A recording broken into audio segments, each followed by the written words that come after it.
Dodd, who's an assistant professor at the University of Washington. So Mike got his undergraduate degree at Georgia Tech and stayed there for his master's degree, worked for Tsinghua Huang, who Ray and I went to graduate school with, and then decided to be adventuresome and went off to Switzerland for his PhD, did his PhD at EAVOG. And that's where I got to know Mike well because he was in the lab that I was doing my sabbatical in 7 years ago. And so he was there, finished, went to Yale for a year, worked for Bill Mitch as a postdoc, went to Washington, and has garnered some awards already. He has an NSF Career Award. He got the AWSP Thesis Award for his PhD thesis. And then recently one of his master students got the AWSP Master's Thesis Award, and I'm not bitter that my student got second to Mike's. So I'll turn it over to you, Mike.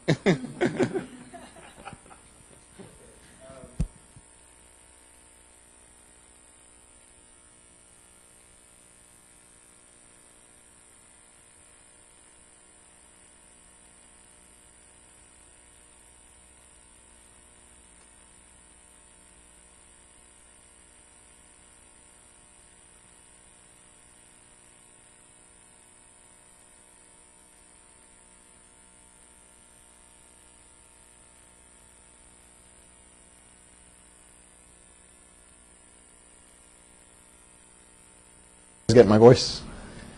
Still not? Good. Okay, great. Okay, so what I'm going to talk to you about is an investigation that we're undertaking to examine how antibiotic resistance genes present either outside of or within antibiotic-resistant bacterial cells are affected by disinfection processes with a particular focus on changes in the biological activity of the DNA containing those resistance genes. So a little bit of background, which you guys are probably very familiar with, relates to the importance of this issue in a global context. So as many of you know, antibiotic resistance has become increasingly more of a challenge in the last couple of decades.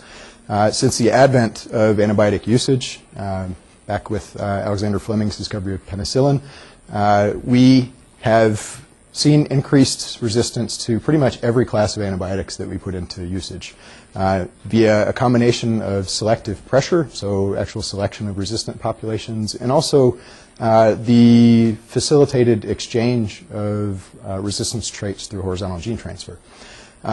This is compounded by the fact that in the intervening period from, say, the 60s to the present, we haven't seen introduction of many new antibiotics. So we've had linezolid introduced and one new modified tetracycline, if I remember correctly. It's not an incredibly profitable area for pharmaceutical companies. So we are low on new tools, and we're seeing increased resistance of many different types of organisms in clinical settings to the treatments we have available. So this is pretty important. There was a really thorough report released by the CDC this past year that put some quantitative numbers to this. As you guys can see, we have a pretty substantial impact of antibiotic resistance in clinical settings. So over 2 million illnesses are believed to be attributed to antibiotic-resistant bacterial infections. Quite a few deaths, over 20,000 deaths, and huge numbers in terms of dollars. The economic impact is estimated to be on the order of $55 billion through healthcare costs and lost productivity due to these infections. And this is in the U.S. alone. This is not just, this is limited to the U.S. This would be much bigger with respect to the globe. So there are a number of factors that have been contributing to this increase. One is over or misuse of antibiotics, so treating infections that are not really treatable with antibiotics, say for viral infections with antibiotics, coupled with the stalled development of new classes. Also, this is a contentious issue. The FDA has weighed in on a number of times. It has not been incredibly effective in addressing the use of antibiotics in agriculture as prophylactic agents or growth promoters. Fluoroquinolones in particular have been caught up in this issue tremendously. So they've received a tremendous amount of attention in the context of agricultural usage. And what I'm going to focus on is potential for continuous exposure of environmental organisms or organisms exposed to anthropogenically derived wastes or discharges that may be present in us or in clinical settings to subtherapeutic levels of antibiotics or to antibiotic resistance genes and antibiotic resistant bacterial cells that may be present in the environment or discharged by us through wastewater. So we know that antibiotic resistance genes are pretty widespread in the environment. We've seen them in a number of different contexts. We've noted them in sediments.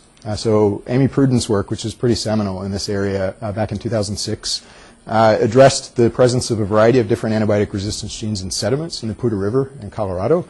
So what you're looking at here on the left is prevalence in terms of copies of antibiotic resistance genes per total 16S rDNA.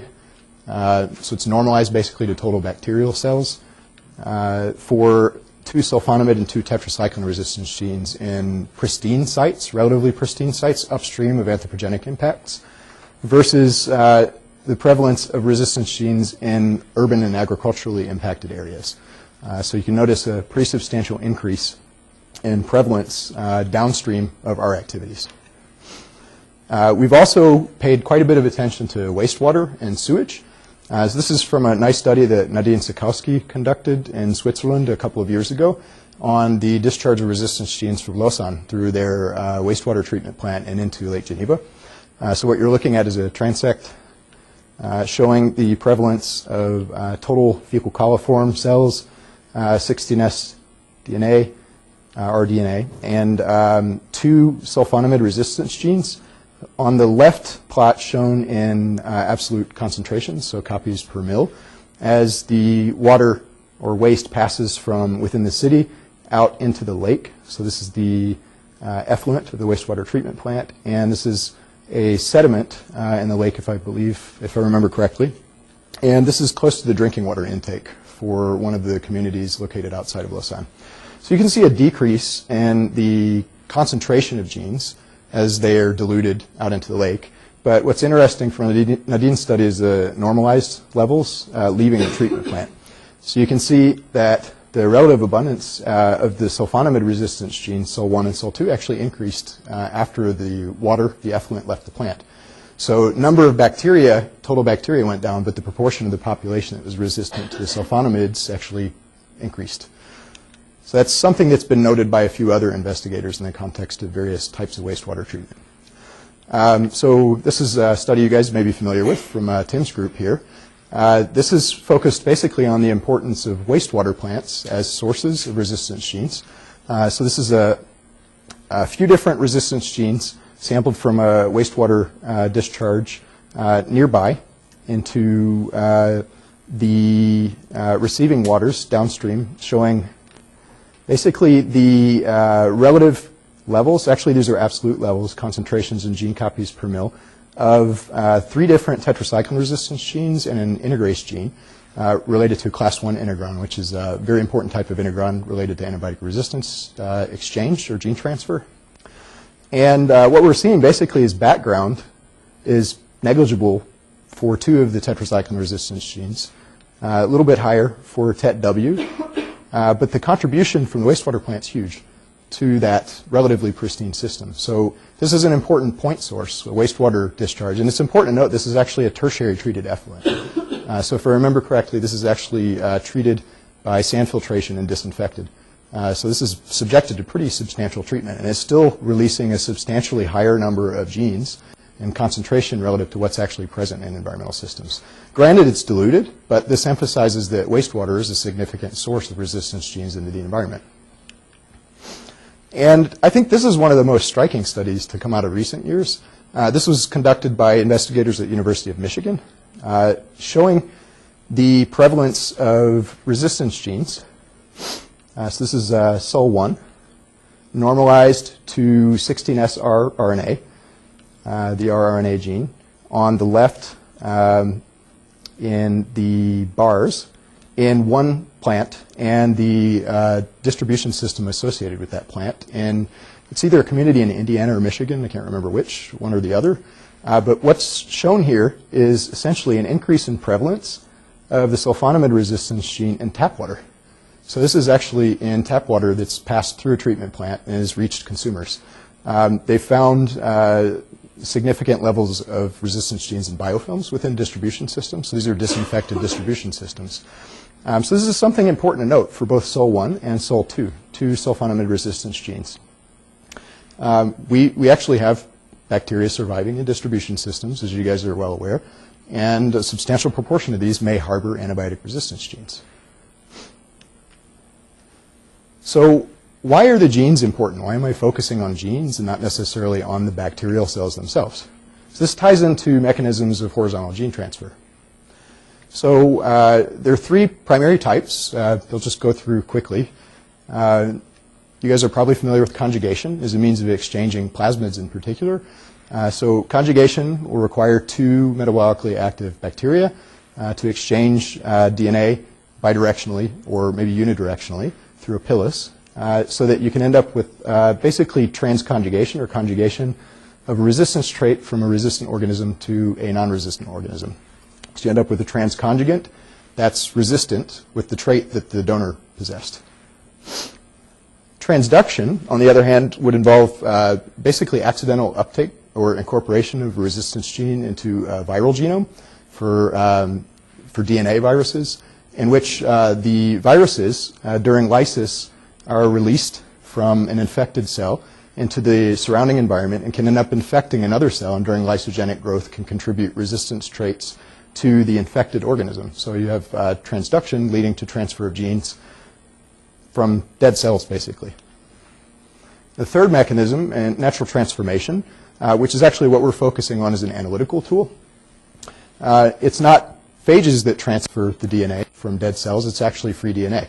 So in this case, a dead cell releases resistance genes present within its DNA into the environment.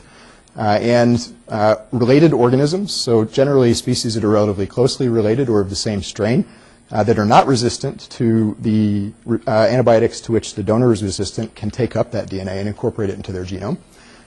What I want to emphasize about these last two processes is that a live donor cell is not required in either case.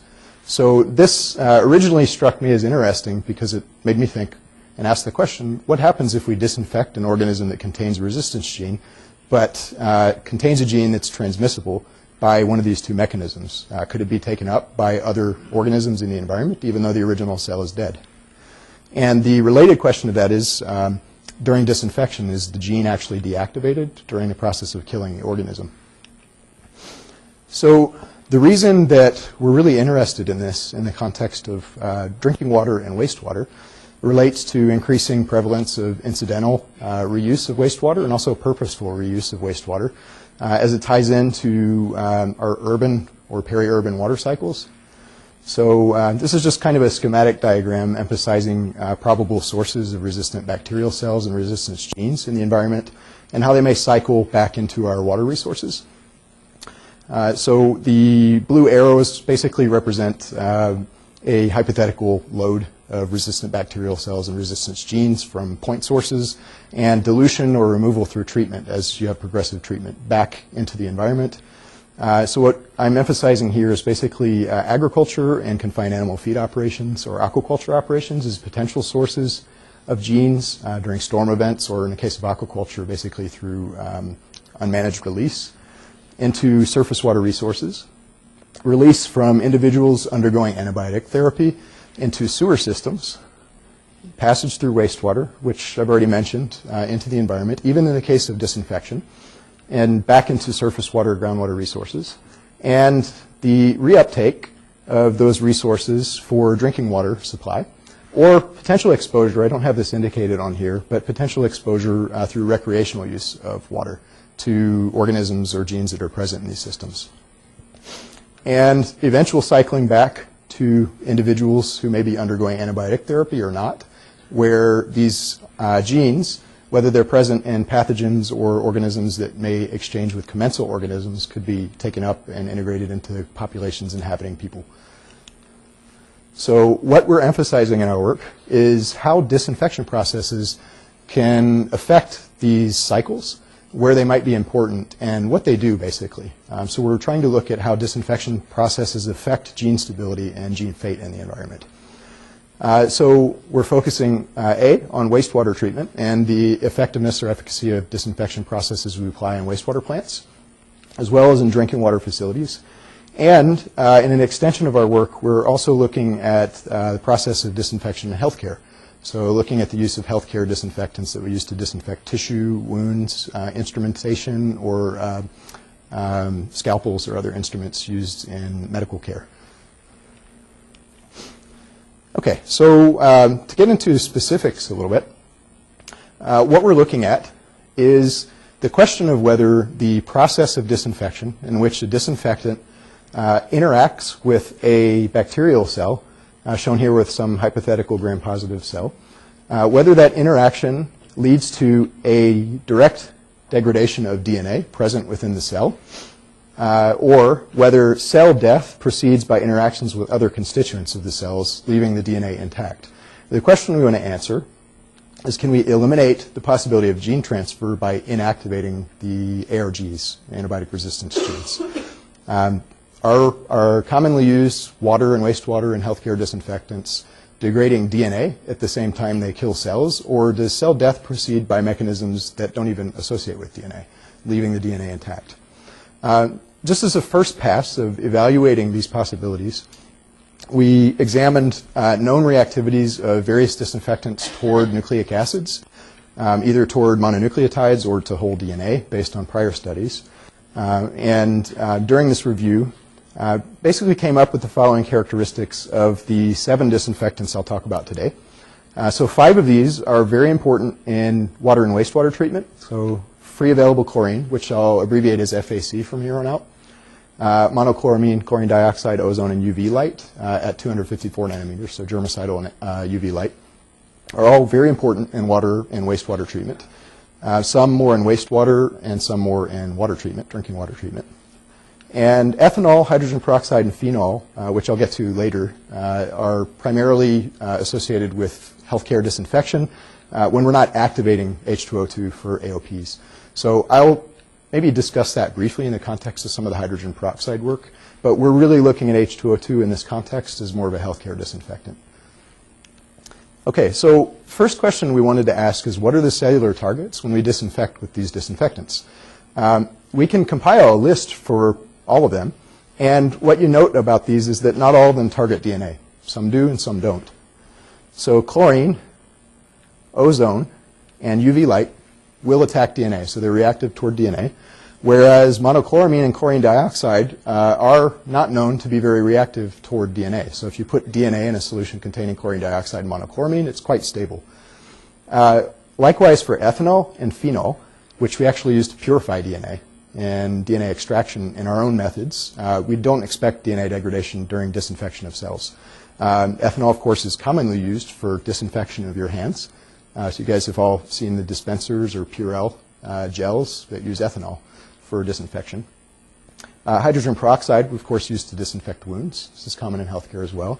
And there are about 6 other disinfectants that we're moving on to, what I'll address toward the end of the talk, that we haven't quite touched yet, but will be a continuation of our healthcare disinfection work. So there are a number of other disinfectants we use in healthcare practice for which we're doing this type of preliminary assessment. So related to this, what we can say is that if organisms are inactivated through the attack of DNA by disinfectants, we would expect DNA degradation during deactivation or during inactivation, right? So our first guess at what's likely to happen was based on this. So we expected free chlorine, ozone, UV light, and hydrogen peroxide to yield DNA degradation, while not seeing DNA degradation through treatment with phenol, ethanol, chlorine dioxide, or monochloramine. And the other question we wanted to ask related to this is, can we quantify cell death and correlate it with ARG deactivation? So we can quantitatively predict whether genes are going to be degraded during the process of disinfection. Okay, so on to methods before I actually start getting into some of our details. We've been using Bacillus subtilis as a model organism in most of this work. The reason we're doing so is because it's naturally competent, so it's a good organism to use for the assessment of transforming activity, the ability to actually transform resistance traits by natural transformation. So we can grow it under conditions that make it competent to uptake DNA from its surroundings and actually incorporate that DNA into its genome. It's abundant in environmental systems, so it's an important soil environmental bacterium. And there are actually some suggestions that it may be important in the human gut, though that's not settled. It's easy to identify and acquire. It is very available from the Bacillus Genetic Stock Center at Ohio State. So there are a couple hundred strains of various traits and phenotypes that we've been able to obtain that basically allow us to pick a bacterium that has the traits we want for our analytical purposes.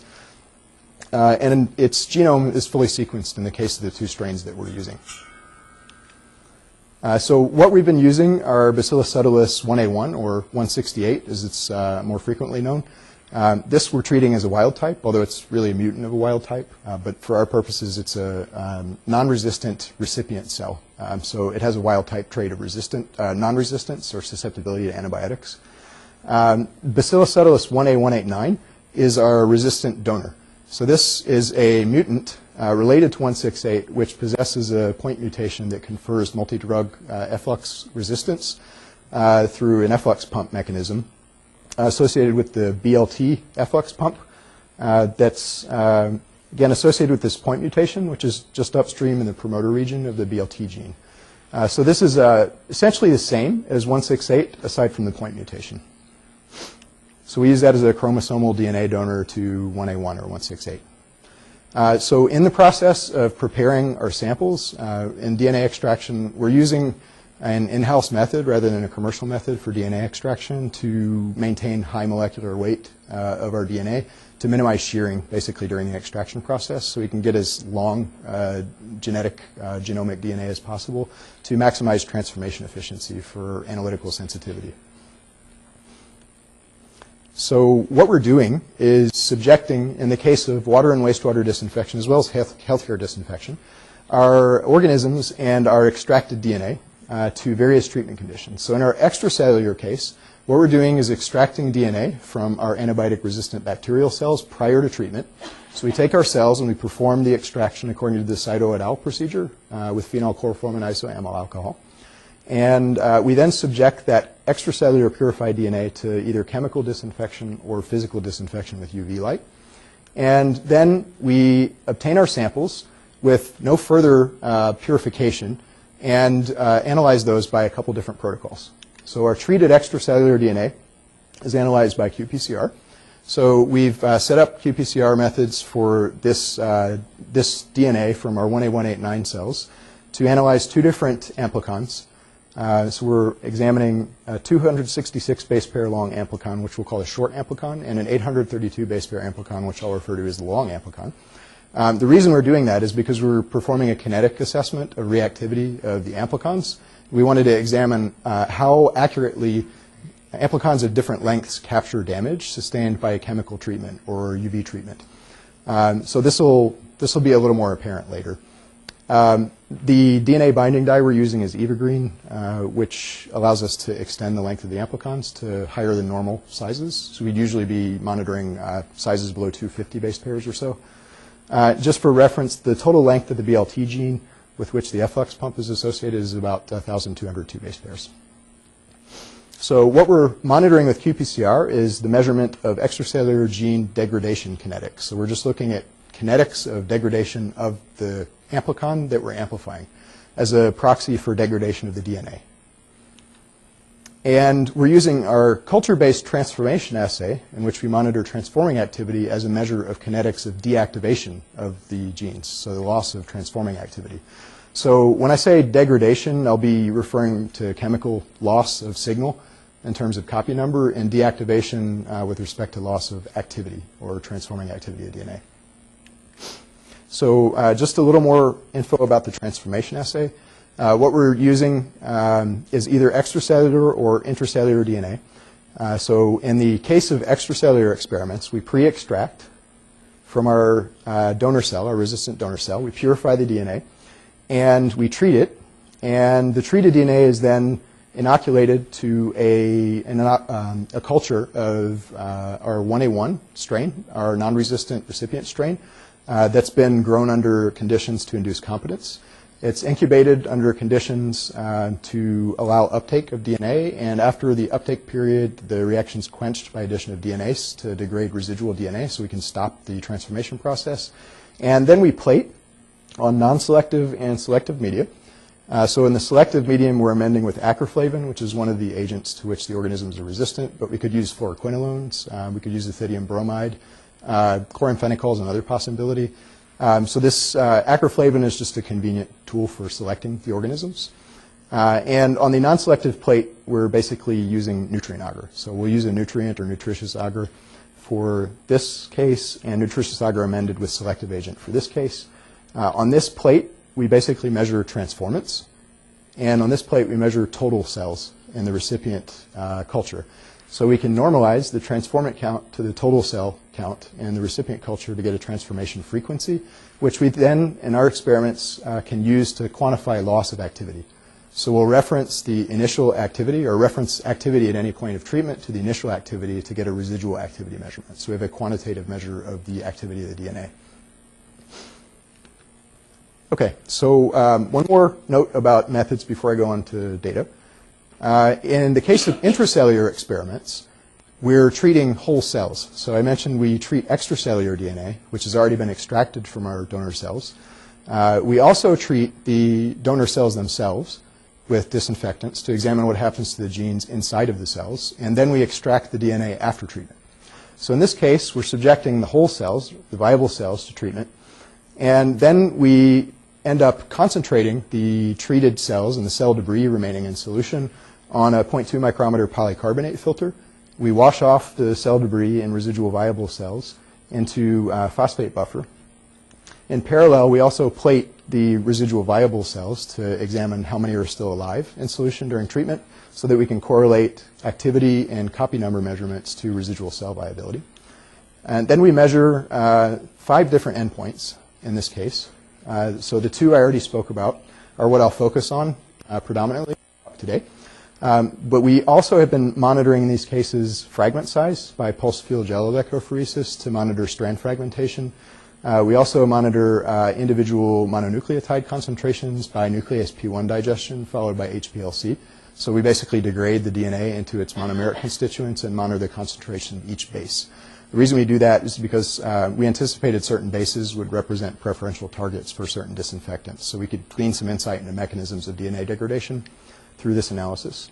We also monitor for residual double-stranded DNA concentration to examine whether denaturation is proceeding during a reaction by using a spectral fluorimetry method.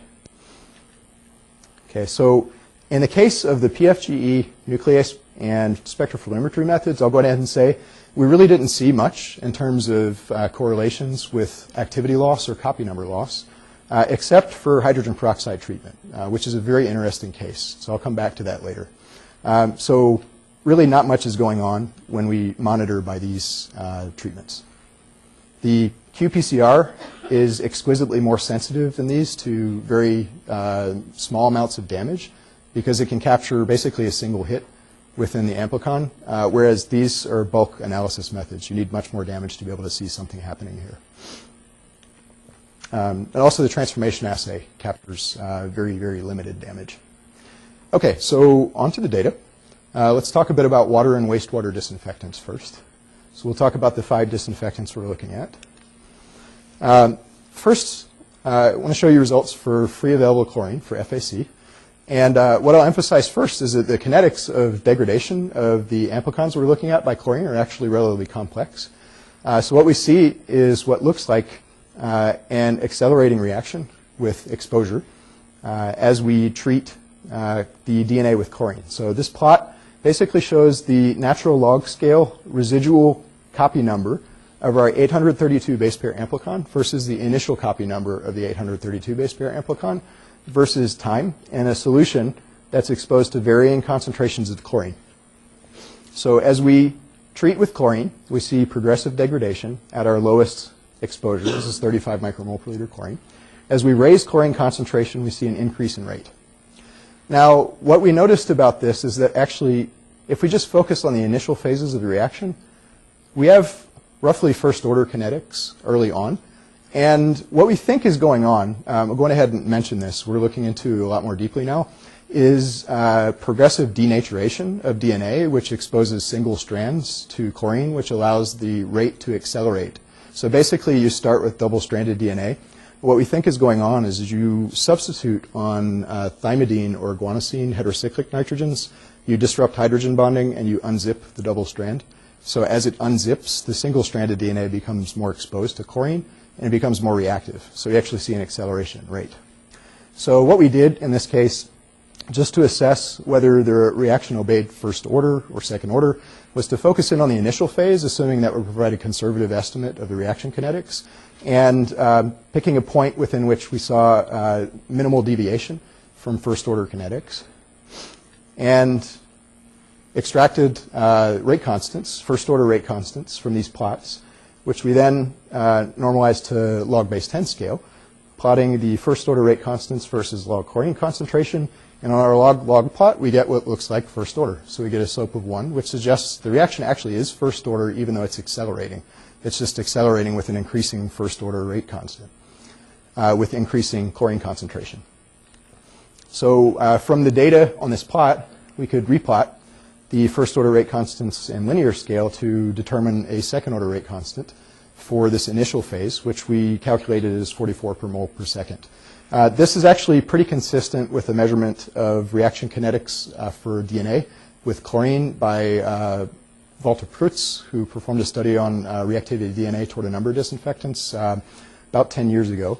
He came up with a value around 10, between 10 and 20 per mole per second. This was for the 832 base pair amplicon, for our long amplicon. And remember I mentioned we're trying to look at variability and reactivity of short versus long amplicons to assess how they capture damage.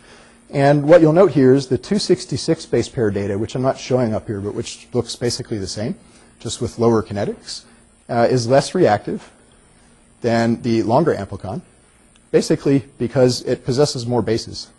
So if you think of an amplicon as a molecule, the inherent reactivity of the amplicon should increase the more bases it contains, if you're monitoring the amplicon as a molecule in and of itself.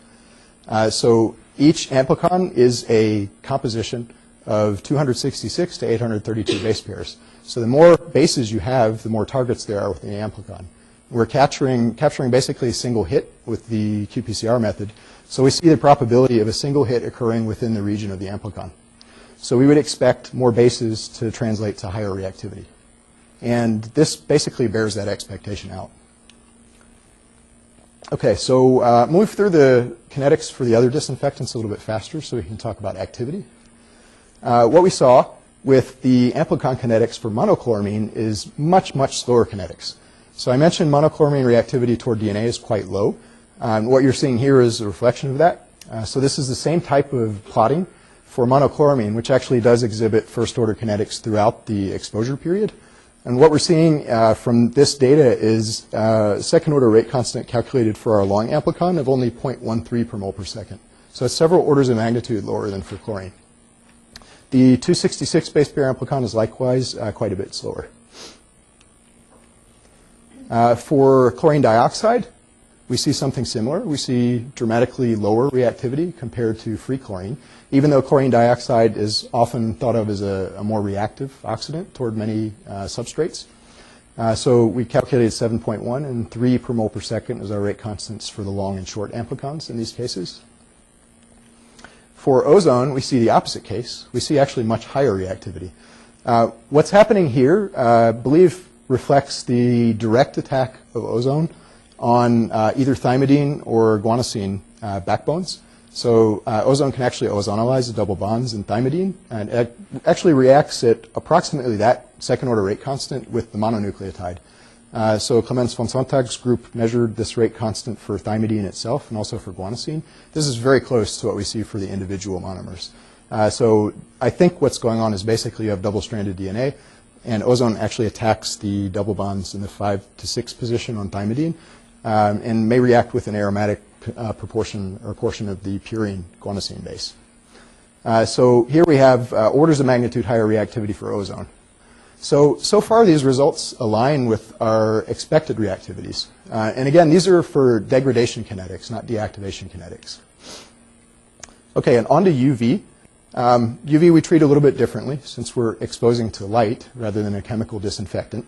What you're seeing here are degradation plots for the short and long amplicon As for the chemical disinfectants, we see more rapid loss of the long amplicon during UV irradiation.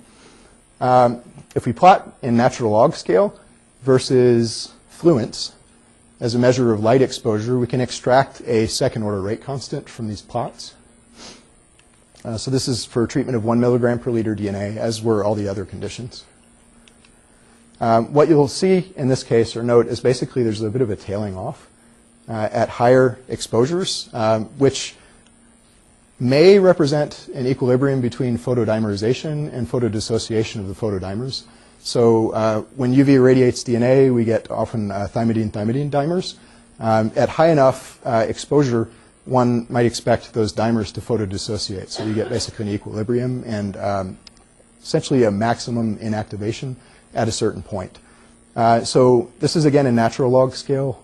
If we look at log scale, we're looking at about 2 to 3 log loss of signal in this case. However, the early phase of these plots is pretty linear in natural log scale and appears to obey first order kinetics with continuous light exposure. So from this plot versus fluence, we extract a second order rate constant with respect to fluence of 0.13 milliwatt or per milliwatt per square centimeter per second for our long amplicon, and somewhat slower for the 266 base pair amplicon. So in all 5 cases, the short amplicon is more slowly degraded than the long amplicon, which correlates with our expectation of higher base content equaling higher reactivity. So now I'll get into deactivation and how this correlates with the qPCR results that we've been looking at. So what this is showing is the rate of deactivation of our model DNA containing our BLT gene with the point mutation associated with it. So this plot is a measure of ARG activity as quantified by the transformation assay that I went over a little bit earlier in excess of chlorine at a 1 milligram per liter DNA concentration. Another thing I'll mention about all these results is they're obtained at pH 7 in 10 millimole per liter phosphate buffer. We have run experiments at pH 6 and pH 8, and we see essentially no pH dependence within those regions. Very minor pH dependence for free chlorine below the pKa of free chlorine, but that's counteracted by protonation of the DNA. The other disinfectants basically exhibit no pH dependence. So for ozone, chlorine dioxide, monochloramine, and UV light, we wouldn't expect pH dependence. Okay. In this plot, you're also seeing something like what we saw with the degradation kinetics. So the short amplicon shows basically what's shown up here is a residual concentration of the short amplicon versus time compared to the residual activity. We're seeing that the 266 base pair amplicon kinetics underpredict the loss of activity. So for capturing damage within a 266 base pair amplicon associated with the BLT gene, this is not capturing damage at the rate that damage is captured by the transformation assay. So imagine the transformation assay captures loss of activity associated with single hits somewhere on the DNA and a region associated with the BLT gene. The 266 base pair amplicon is smaller than the region necessary to capture the associated damage or the damage associated with deactivation. I'll come back to that in a little bit more detail a little bit later. But what I want to emphasize for now is the longer amplicon actually tracks quite well with activity loss. So it's quite similar in kinetics. So if we plot loss of ARG activity normalized to initial activity versus loss of amplicon copy number versus initial copy number, we see poor correlation for the short amplicon, but actually close to 1-to-1 correlation for the longer amplicon. Now, we wondered why that was when we first started doing that work, and there is a rational explanation for that, which we came across in the last half year or so. So what we're showing here, or what I'm showing here, is monochloramine kinetics. We see something very similar for monochloramine. Longer amplicon captures the activity loss for the BLT gene, albeit at much slower kinetics than with free available chlorine. And we get nice 1-to-1 correlations again. And sorry, I actually reversed the axis here. So I just flipped the order of the axis. That's why the plot looks a little bit different. But still, we're seeing as copy number decreases, that activity goes down, and a good correlation of the long amplicon signal with the activity measurement. For chlorine dioxide, even though it reacts very slowly, we see something similar. This is consistent with prior observations for deactivation of transforming activity of Haemophilus influenzae DNA by chlorine dioxide from back in the 80s. Chlorine dioxide moderately overestimates, or actually the long amplicon signal actually moderately overestimates the loss of activity for chlorine dioxide. We're not positive about this, but think that it may have to do with DNA cross-linking. So chlorine dioxide acts by electron transfer, which can facilitate radical interactions. So it's thought that chlorine dioxide attacks guanosine by single electron transfer, which can end up forming a guanosyl radical, which could potentially cross-link with an adjacent cytosine.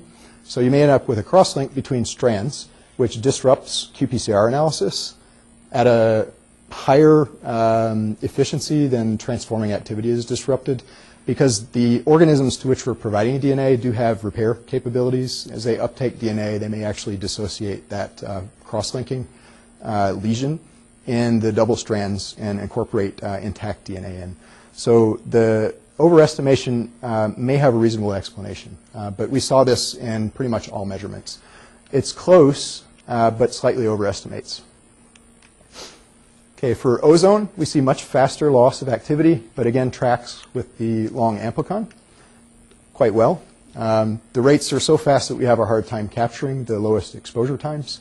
We ended up using a continuous flow quenched reaction system to monitor the lower reaction times here because it was too fast to monitor in batch. But again, pretty good correlation for long amplicon. And one thing I want to note about the ozone reactions I haven't mentioned so far is we conducted our ozone experiments predominantly in the presence of terp-butanol, which is a hydroxyl radical scavenger, to tease out the direct influence of ozone on the DNA. We do have complementary experiments without terp-butanol for comparison if you guys have any questions about that. But I'll focus on the terp-butanol amended data for today. And finally, for UV, we see the same types of trends. UV is quite effective at eliminating activity, and the activity loss tracks pretty well with our amplicons, providing a good correlation here for activity versus qPCR signal. So now to come back to possible explanations for what's going on. So one of the first thoughts that we had is, okay, maybe we set up the amplicon within this region. So we're monitoring damage within this region of the BLT gene, and we're capturing damage to a gene that has to be transferred intact to a recipient organism. So maybe what we're seeing is just a function of damage to this gene and the gene no longer being transferable to the organism. However, I'll come back to that. There is some evidence against that. The second thought that we had is maybe what we're doing is tracking damage to a region of DNA associated with the point mutation by using the amplicon as a surrogate for that region. So we're not actually tracking damage within a particular region directly, but tracking damage in a region that approximates another region that has a similar composition and length. Now, the reason that this makes more sense is because it is known that a certain length of flanking DNA for intact homologous DNA is required on either side of a point mutation for that point mutation to be transferred effectively within Bacillus subtilis. And that length requirement is 400 to 500 base pairs of intact DNA on either side of the point mutation, which gives a length that's very similar to the length of the amplicon, for which we're seeing good, strong correlations. So the second proposal is basically that we are monitoring damage within a nearby region that approximates the region flanking the actual point mutation. Now, this raises an interesting opportunity for designing assays to monitor damage to DNA, which I'll come back to when I mention the summary. So evidence against the first method is that studies by Alexander Netfock's group at University of Illinois, Chicago, University of Illinois, Chicago, back in '95, found that you can transfer the mutation without an intact BLT gene.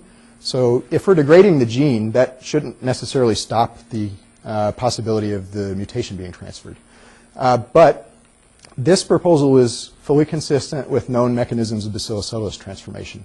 So what we think is going on is by using a longer amplicon, we're capturing damage that happens at the same rate within the region around the mutation, which has a similar composition and length.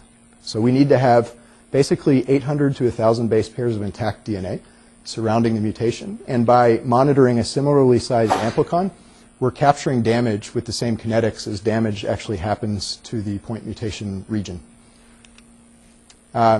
What that suggests is that we could actually pick an amplicon to approximate any region of DNA and monitor any region of DNA and expect similar reactivity of another similarly composed region of the same length and base composition.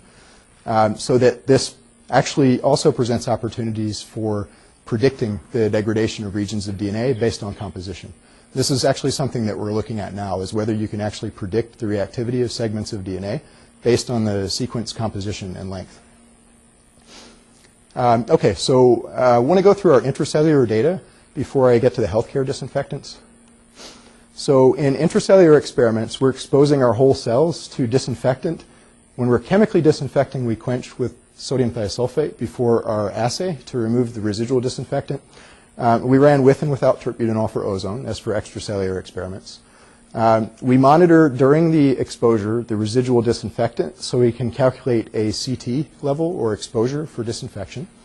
Likewise, for UV light, we irradiate our samples with cells for a given period of time and monitor the fluence or irradiance by actinometry so we can calculate the light dose or the fluence dose that the cells actually receive.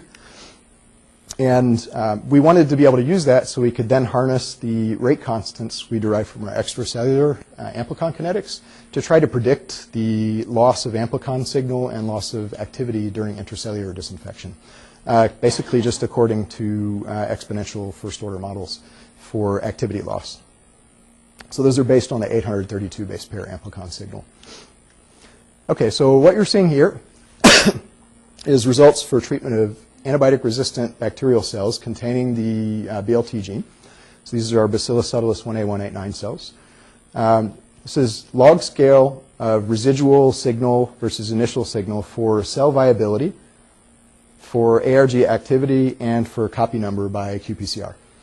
So the magenta shows loss of cell viability. So at very low exposures, you're seeing death of cells at greater than 5 logs. So the cells are dead, basically, at these exposure conditions, but the DNA survives. So DNA is still active, and we still have intact copies of the BLT gene. We can predict the loss rates based on our amplicon kinetics from the extracellular results, even when they're inside of cells. For monochloramine, we see something similar, but we see even less activity loss. So here we see almost complete inactivation of cells. This is below detection limits on the -6 level of log inactivation. And the activity and qPCR signal are essentially completely intact. We see no more than 50% loss of those signals, even at exposures of 5,000 milligram per liter minute for monochloramine. For chlorine dioxide, we see very much the same case. And for ozone, we actually see a much slower rate of activity loss and copy number loss than we anticipated, but we still see very rapid loss compared to the other disinfectants. So ozone is also quite effective, as we expect, in degrading DNA in cells, as it is outside of cells. So this is our prediction and our actual measured data. And as you can see, cells are definitely dead in this case. And the DNA still lags, although it's effectively deactivated in this case.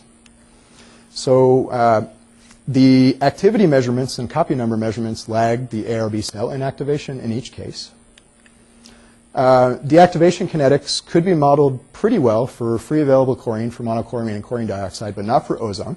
We think what's happening with ozone is ozone's reacting with phospholipids, with the cell membrane basically, and it's being consumed as it diffuses into the cell. So you need much higher exposures than you would anticipate based on DNA alone for it to actually get to the DNA in a cell. Finally, for UV, the inactivation tracks much better with the deactivation and copy number measurements in this case. The reason we would expect is because DNA is actually the target that correlates with inactivation of the cells. So cell death correlates directly with DNA degradation and DNA deactivation in this case. And we see actually a pretty good prediction based on our initial phase kinetics for the ARG deactivation and ARB, or copy number loss. Penetration of light's not significantly affected by cell constituents, so our intracellular DNA predictions actually correlate pretty well with extracellular results. We do see a little bit of lag, but not nearly as much as we saw with the chemical disinfectants. And we can actually predict relatively well, as I mentioned. So some practical emphasis to try to tie this into actual treatment conditions at drinking water plants. What I'm showing up here are plots of our measured residual ARB cell viability from our intracellular experiments and our residual activity measurements for the resistance gene for treatment with all 5 of the water and wastewater disinfectants, plotted versus CTs for the chemical disinfectants and IT, or fluents, for the UV. And the shaded regions here are intended to show ranges of CTs for chemical disinfectants and IT for UV that are likely to be applied in drinking water practice. So for free available chlorine, we see that we do achieve some deactivation or loss of activity for our target DNA within ranges of CTs that are likely to be applied in practice. So we would expect that DNA is probably degraded during drinking water disinfection. Wastewater disinfection is another matter, since wastewater CTs are quite a bit more variable. It's harder to glean in exposure in those conditions, so focus on some quantifiable numbers for drinking water to tie this into practice for now. What we're seeing for monochloramine is that even at the highest CTs that we'd use for primary disinfection, we do get inactivation of cells, but the DNA is hardly touched. Likewise for chlorine dioxide. For ozone, we get pretty effective deactivation and cell inactivation simultaneously at practical CTs. And also for UV, we would expect pretty effective UV-mediated degradation of the DNA and cell inactivation likewise. So based on these observations, I think what we can say from our results thus far is that free available chlorine, ozone, and UV are likely much more preferable as disinfectants for degrading DNA. So if we happen to be using them as disinfectants, we can have a higher level of confidence that they're actually degrading resistance genes at the same time that they're inactivating resistant bacteria. Whereas monochloramine and chlorine dioxide are likely not. So I'm not advocating that we stop using chlorine dioxide or monochloramine by any means. I just think this is an important note about how DNA reacts with these disinfectants that we want to take into account for future design, and has some important implications for disinfection practice in general, for water, wastewater, and healthcare disinfection. So I want to finalize, almost done, by going through the healthcare disinfection. This is a result shown for treatment of our resistant bacterial cells with 30 millimole per liter of hydrogen peroxide, exposing 10 to the 6 CFU per millibar cells. So this is a condition that allows us to reach CTs that are a little bit lower, but close to the range used for sterilization or disinfection in healthcare. What we're seeing is we have no qPCR amplicon loss, but we do have significant transforming activity loss and cell inactivation. We're also quenching hydrogen peroxide, just a note, with catalase before we sample, so we're removing all the hydrogen peroxide before our assays. So what this is showing is that degradation of the genes proceeds initially in parallel with cell inactivation, so those appear to track pretty well together, suggesting that hydrogen peroxide diffuses into cells, and whatever it does results in damage to the DNA, which correlates to some extent with cell inactivation. The other thing to note is basically as the cells die, the transforming activity loss dies off. This die-off is consistent with cell inactivation and ARG degradation facilitated by some sort of intracellular Fenton-like process involving intracellular organic complex iron. This has been observed by some really well-known studies by Emily in the 80s. What we're thinking is hydrogen peroxide diffuses into cells and activates a Fenton-type process, and it's actually hydroxyradical degrading the DNA. We have some preliminary data from extracellular DNA experiments which suggests that's probably what's going on also. If we add tert-butanol to the system, this shuts down. So what this shows is there's no correlation between qPCR and transforming activity in this case. So deactivation in this case must occur without damage taking place to the flanking DNA around the point mutation. So when we monitor qPCR amplicons, we're seeing no damage, even though the transforming activity is lost. The possible explanation we have is that what's actually happening is strand fragmentation. So hydroxyl radical can degrade strands while bases are left intact. So this is PFGE results showing average fragment size. And as the strands are shortened, we lose transforming activity, which is consistent with the relationship of transforming activity to molecular weight or size. Remember I mentioned we try to use high molecular weight to optimize transforming activity. The shorter DNA is, the lower the transforming activity. So as we fragment, the transforming activity goes down, but we can fragment without attacking the amplicons directly. So what we think is going on is we're fragmenting DNA and chopping it up into pieces, but those pieces are still well above 832 base pairs in size. So we still have a lot of intact 832 base pair amplicons, even though we've reduced activity significantly. Okay, so practical exposures for hydrogen peroxide are actually well above what we need to degrade DNA. So we're probably doing a good job with hydrogen peroxide when we treat to inactivate cells and deactivate their DNA. Okay. Oh.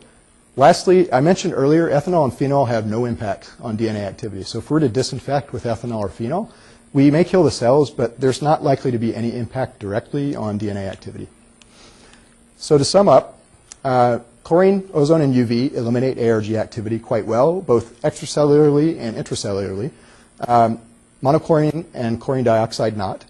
Hydrogen peroxide as a healthcare disinfectant is moderately effective and probably works at exposure conditions we use in healthcare practice, whereas ethanol and phenol are not. So there's a possibility in this context of ARGs surviving in the context of healthcare exposure for disinfection. And as I mentioned, we'll be extending to other disinfectants that we use in healthcare practice over the coming months. This is, I think, very interesting. The correlations we see of qPCR with activity suggest that we might be able to use qPCR as a surrogate for monitoring loss of activity. So if we, as in many cases, are just monitoring qPCR without a complementary activity measurement, and we see loss of qPCR signal, for many of the disinfectants we look at, that's likely an indication that the DNA activity is lost as well, if we see a loss of copy number.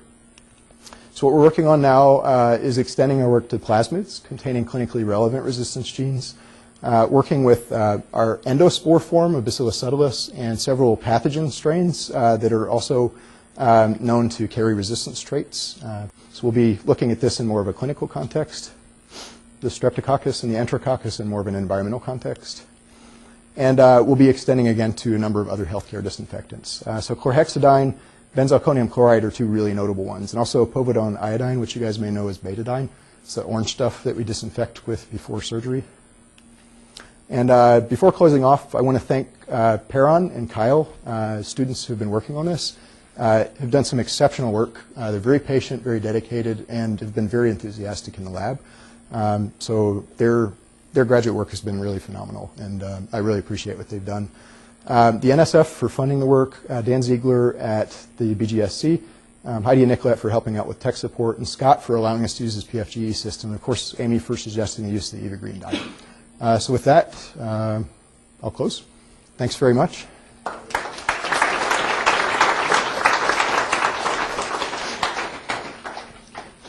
Questions? Apologies for running over a little bit, Bill.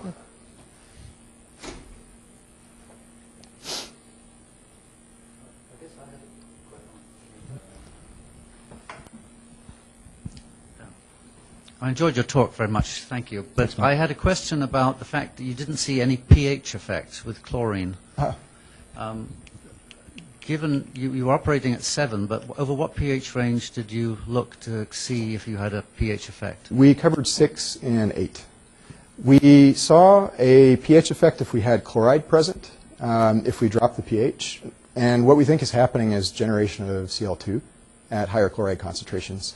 So in the brine or in the phosphate buffered saline systems that we used before, we had a high chloride concentration, and in that case we see a pH effect, but it's likely due to production of Cl2. If we shift from 8 to 7, we don't see much pH dependence, and what we're thinking is going on is even though we're generating more HOCl, we're ending up shielding bases through protonation of sites that might be reactive, so we're counteracting the shift to HOCl. Okay. So I was going to ask you about the intracellular piece. So you're capturing things on filters, and you're pretty sure that you're only getting intracellular DNA then, and the extracellular DNA that would have been in the solution is gone. Is that true? Yeah. Okay. And so my question about that is, I'm just trying to understand the results in that if cells are dead and they've lysed, that DNA has become extracellular, and you're not capturing that. So all you're measuring then is the stuff that stayed inside the live cells, right? And so do you normalize in some way for the fact that some of the DNA is gone, and this is just presumably the stuff that is extracellular is affected differently, if that makes sense. It's a little complicated, but. Yeah, if I don't have it up here, but if I could show you the double-stranded DNA measurements and the HPLC measurements, what you can see is for the monochloramine and chlorine dioxide treatments, as well as UV, we get 100% recovery of DNA from the system relative to initial unexposed conditions. So we're getting all of the DNA. There's not any release to the extracellular environment. During ozone treatment and chlorine, we capture a much smaller amount. What we see is that activity and qPCR signal correlate with total recovered DNA. So in that case, what we're doing, it looks like, is recovering intact DNA. The DNA that we're recovering is definitely intact, so it indicates there is intact DNA in the cells. But there is a possibility that we are releasing some through cell lysis into the environment. We did some initial tests to try to capture some of that effect by measuring transformation in systems that we just exposed to disinfectant without any extraction, and we didn't pick up a signal. So we're not sure if that means the DNA that's present in the surroundings is degraded, it's too low to capture, or what. But that's a really good question that we've tried to think about a lot. I'd like to talk to you more about that later. I'm going to ask one quick one. For wastewater treatment, would you advocate going to ozone over chlorine? So Tim asked me about this a little bit earlier today. I'm asking in Tim's stead. Oh, okay, all right. So I wouldn't necessarily advocate going to ozone or UV in place of chlorine unless the objective is really to degrade genes. If we determine that that's of such a health concern that we need to redesign our wastewater plants to do that. If we do decide to change, I might advocate more for UV rather than ozone because it's going to be less affected by matrix constituents probably, and it may be a little bit more energy effective, and we already have a substantial amount of experience using it for disinfection. And it also targets the DNA directly. So if we choose an existing technology, I think UV is probably most effective. Something else I mentioned to Tim earlier is I'd be really interested in looking at the effects of sunlight on inactivation and deactivation of genes in lagoons. So it's another area of something to look at. Okay, thank Mike. Okay. I was thinking the Swiss are installing ozone everywhere. Yeah. Yeah, if you're doing it, then you're in good shape.